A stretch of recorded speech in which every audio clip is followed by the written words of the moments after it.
भाजपा अनुसूचित जनजाति मोर्चा के राष्ट्रीय अध्यक्ष सह राज्यसभा सांसद समीर उरांव ने सोरेन परिवार पर झारखंड आंदोलन को बेचने का आरोप लगाया है। उन्होंने कहा, हेमंत सोरेन आदिवासी कार्ड खेल रहे हैं, अपने प्राइवेट एजेंसियों के माध्यम से आदिवासियों की जमीन को लूट रहे हैं।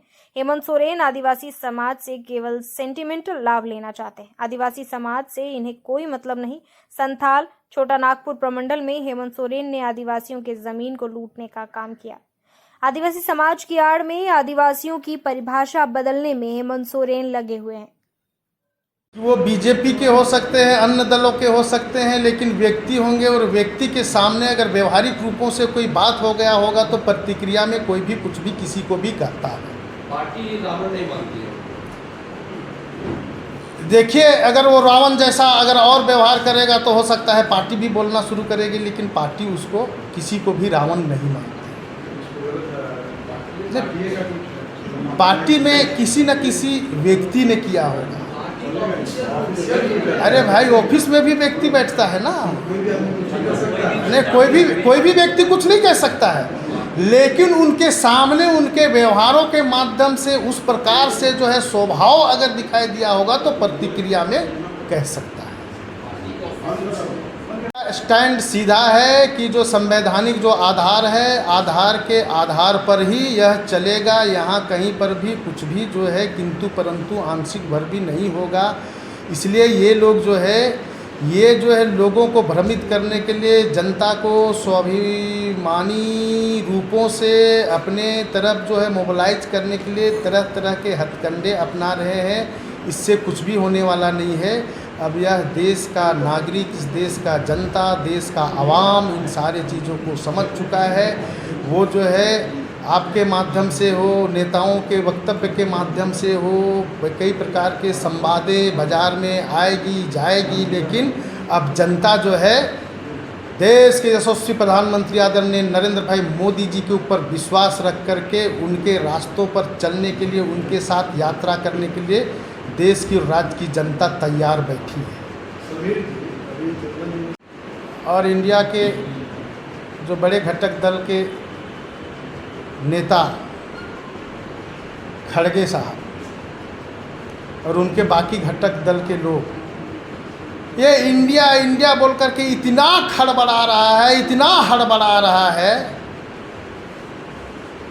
जब पूरे जनता पर विश्वास है, जनता सारा निर्णय लेने वाला है, तो ये खड़बड़ाने और हड़बड़ाने की क्या जरूरत है। देखिए, उनके व्यवहार से लोग सामने बैठा हुआ व्यक्ति अगर उनके व्यवहार में अगर कुछ व्यक्तिगत कुछ ठेस आता होगा, दुखी होते होंगे, तो व्यवहारिक रूप से कह दिया गया होगा। लेकिन भाजपा का यह नारा नहीं है उनको रावण कहने का। लेकिन हम चाहे बीजेपी के हों, चाहे अन्य दल के हों, चाहे देश के नागरिक हों, यहाँ प्रबुद्ध जन हों, उनके सामने अगर किसी प्रकार के व्यवहारिक रूपों में अगर कोई किसी को दुखी करता है तो वह व्यक्ति बदले में कुछ भी प्रतिक्रिया में कह सकता है।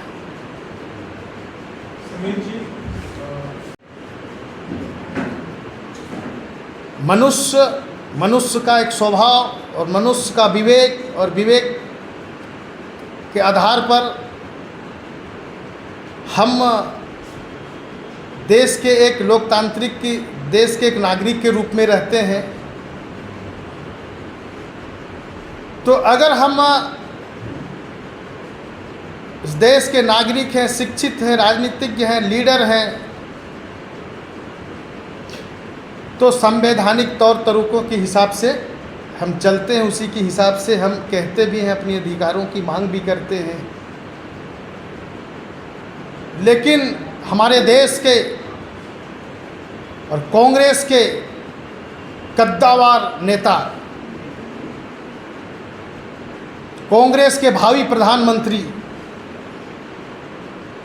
आदरणीय राहुल गांधी जी का व्यवहार, नेचर, शब्द से मैं ही नहीं बल्कि देश की एक एक जनता और आप लोकतंत्र के चौथे स्तंभ भी बहुत बारीकी से देखते हैं। चूँकि आप लोगों की नज़र थोड़ा और तीखा होता है और तेज़ होता है, इसलिए उड़ती पंछी का पंख भी गिनते हैं। तो मैं तो आप ही लोगों के पास सवाल छोड़ना चाहता हूँ कि इस प्रकार से शब्द का नामांकन उनके पास कैसे हुआ है, इसको आप लोग खुद ही परिभाषित कर सकते वो राष्ट्रीय हैं। नेता आप खुद ही है। परिभाषित रावण कर को सकते हैं। ट्विटर आपने अपने ऑफिशियल ट्विटर पे रावण बताया है उसको, बीजेपी ने रावण बताया, कांग्रेस के लोग कह रहे हैं जनता जवाब देगी। इंडिया अलायंस से इतने आप लोग बौखला गए कि उन्होंने कुछ भी बोलने लगे। ऐसा है कि इनके तरफ से भी देना था, इनके तरफ से जानबूझ करके डिफेक्टिव सेंटेंस के आधार पर एफिडेविट डाला गया ताकि ये टलता जाए। ये टालना चाह रहे हैं, भागना चाह रहे हैं, छुपना चाह रहे हैं, बचना चाह रहे हैं। मैं तो कहा क्यों भाग रहे हैं जब आप कोई गलती नहीं की है, आदिवासी हैं, स्वाभिमानी हैं, ईमानदारी से आप चल रहे हैं, तो क्यों भाग रहे हैं? भागने के लिए रास्ता ढूंढ रहे हैं, उसी रास्ता में जो गलत एफिडेविट इन्होंने भरा था, जिसके चलते ये आगे टल रहा है। कांग्रेस के लोग आज